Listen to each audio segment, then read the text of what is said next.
নমস্কার দিদিভাই দাদাভাইরা, সাধনা রান্নাঘরে তোমাদের সবাইকে স্বাগত। আজকে আমার আর তোমাদের দাদা ভাইয়ের বিবাহবার্ষিকী, সেই উপলক্ষে আজকে আমি খাসির মাংস রান্না করে তোমাদের সঙ্গে শেয়ার করব। কিন্তু বাড়িতে অনেক কিছুই রান্না হচ্ছে, কিন্তু একা হাতে তো সম্ভব নয় এতগুলো রান্না করতে, তাই খাসির মাংসটাই রান্না করে তোমাদের সঙ্গে শেয়ার করছি। এখানে 1.5 কেজি খাসির মাংস রয়েছে, এগুলোকে আমি ধুয়ে পরিষ্কার করে নিয়ে এসেছি। আর এখানে কিন্তু আলু নিয়েছি, এইগুলোকেও কেটে বেছে আমি ধুয়ে নিয়ে এসেছি।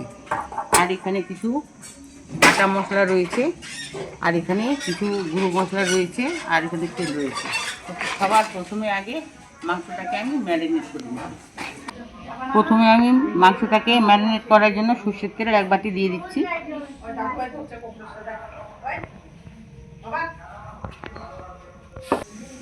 দিয়ে দিচ্ছি পেঁয়াজ কুচি,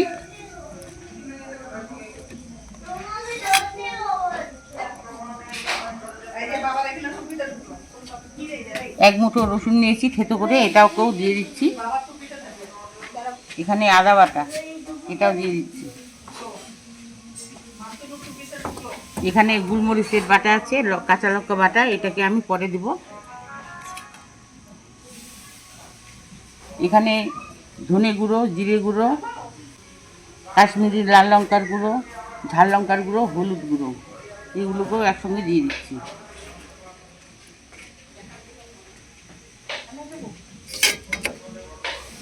এখন হাত দিয়ে এগুলোকে চটকে চটকে আমি ম্যারিনেট করে দেবো।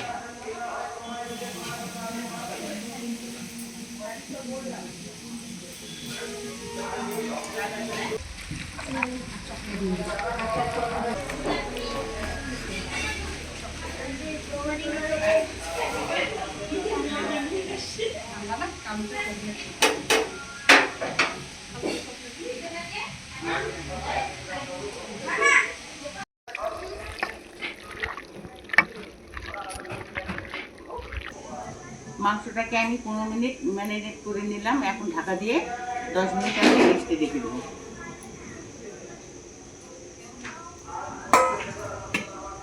মাংসটাকে 10 মিনিট রেস্টে রাখা হয়ে গেছে। এখন গ্যাস জ্বালিয়ে কড়াই বসিয়ে দেবো।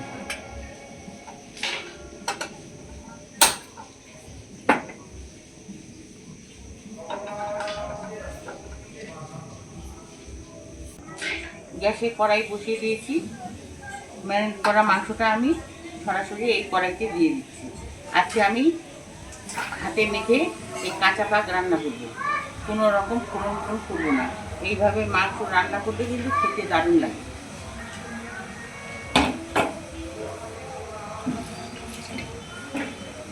এই গামলাটা দিয়ে একটু জল দিয়ে দিচ্ছি। এই গামলা দিয়েই এখন ঢেকে দেবো।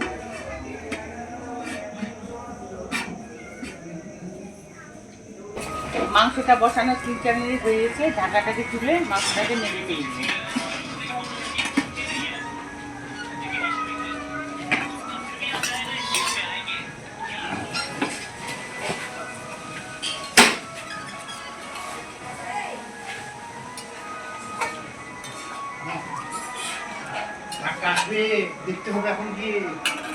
মাংসটাকে নেড়ে চেড়ে দিয়েছি। এখন এখানে দিয়ে দেবো 4-5টে তেজপাতা,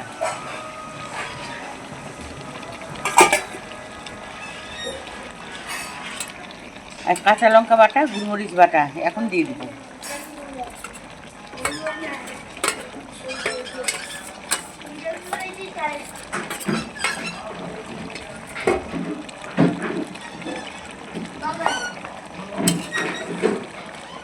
মাংসের সঙ্গে গোলমরিচ বাটা আর কাঁচা লঙ্কা বাটাটাকে মিশিয়ে নিয়ে আবারও ঢাকা দিয়ে দেবো।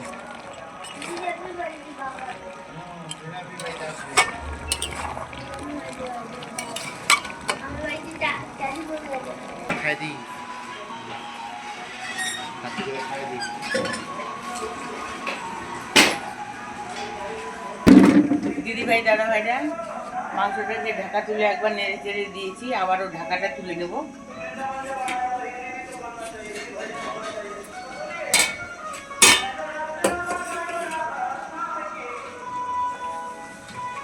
মাংস থেকে কিন্তু অনেকটা জল বেরিয়েছে, আর জলটা অনেকটাই শুকিয়ে গেছে। এই দেখো, এই পর্যায়ে আমি এই দেখো এখানে আলু নিয়েছি, এটা কিন্তু কাঁচা আলু, আলুগুলোকে আমি ভাজিনি। এই কাঁচা আলু আমি মাংসের মধ্যে দিয়ে দিচ্ছি।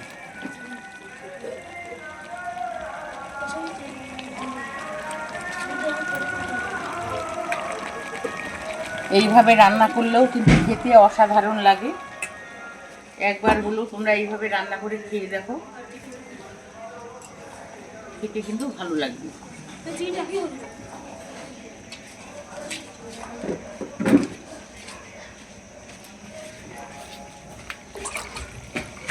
এই দেখো দুটো টমেটো আমি 2 পিস করে কেটে নিয়েছি। এই দুটো টমেটো আমি দিয়ে দিচ্ছি।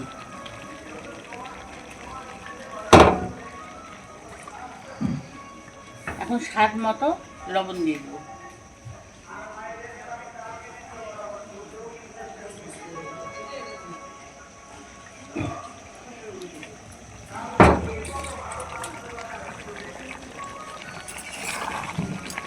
মাংসটাকে লবণের সঙ্গে আলুর সঙ্গে ভালোভাবে মিশিয়ে নিয়ে আবার ঢাকা দিয়ে দেবো।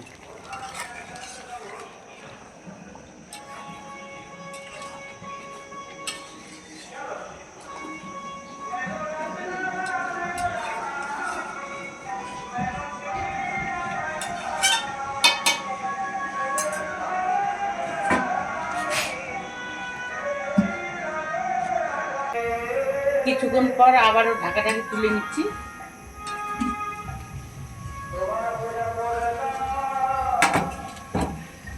এখন আলু আর মাংস আবারও একটু কষিয়ে নিই।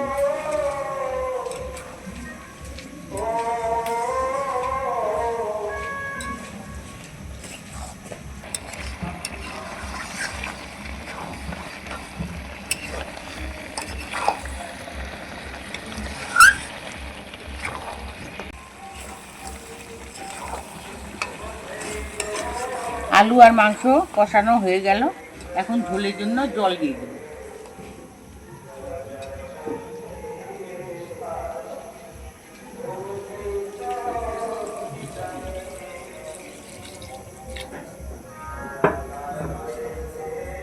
আর একটু দিয়ে দিচ্ছি।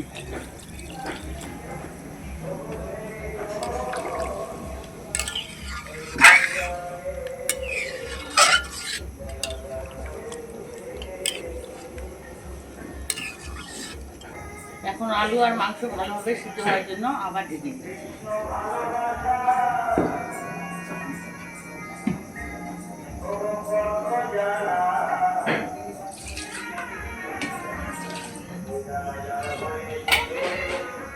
দিদিভাই দাদাভাইরা ঢাকা দিয়ে আমি 20 মিনিট মাংস আর আলুটাকে সিদ্ধ করে দিয়েছি। এখন ঢাকাটাকে তুলে দেবো।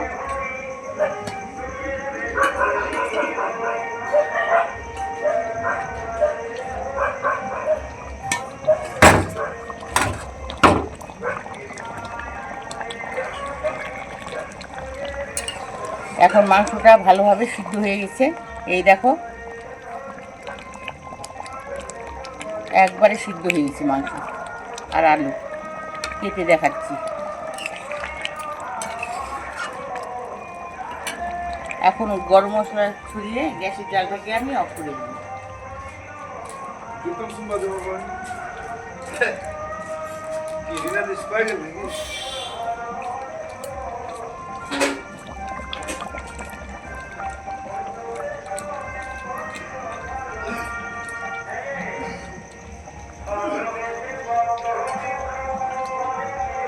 গরম মশলা দেওয়ার পরে একটু নেড়ে চেড়ে দিচ্ছি।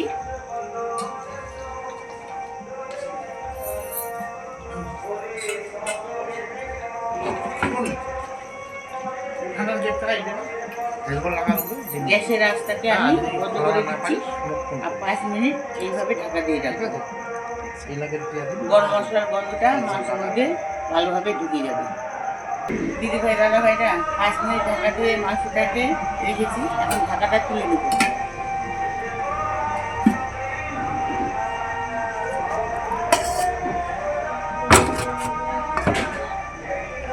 কি দেখছো তো তোমরা, মাংসের কালারটা কিন্তু খুব সুন্দর হয়েছে।